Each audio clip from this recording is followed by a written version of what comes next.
Assalamualaikum. My name is Mohammad Awais Khan. I am a math teacher. तो आज हम start करते हैं सेकंड ईयर का फर्स्ट लेक्चर, सेकंड चैप्टर हमने स्टार्ट करना है। सेकंड चैप्टर स्टार्ट करना है फर्स्ट ईयर का डिफरेंशिएशन। ठीक है, तो उससे पहले हम कुछ बातें कर लेते हैं।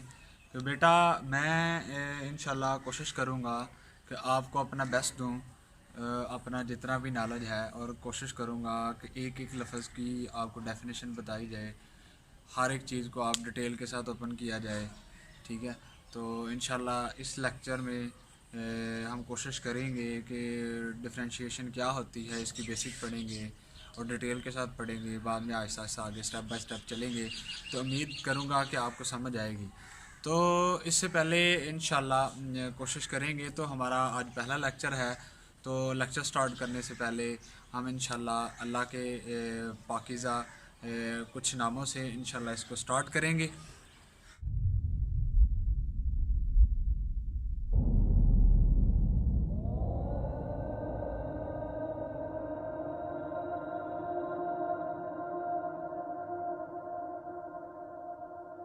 या मन हुवल्लाहुल्लज़ी ला इलाहा इल्ला हुवर रहमानुर रहीम अल मालिकुल कुद्दूसुस सलामुल मुमिनुल मुहैमिनुल अज़ीज़ुल जब्बार अल मुतकब्बिरुल खालिकुल बारिउल मुसव्विरुल गफ्फार अल क़हारुल वहाबुर रज़्ज़ाक़ुल फ़त्ताहुल अलीम अल क़ाबिज़ुल बासितुल ख़ाफ़िज़ अर राफ़िउल मुइज़्ज़ुल मुज़िल्लुस समीउल बसीरुल हकीमुल अल लतीफ़ुल ख़बीर अल हलीमुल अज़ीम अल गफ़ूरुश शकूर अल अलीयुल कबीरुल हफ़ीज़ुल मुक़ीम अल हसीबुल जलील अल करीमुल रक़ीबुल मुजीबुल वासिउल हकीमुल वदूदुल मजीदुल बाइसुश शहीद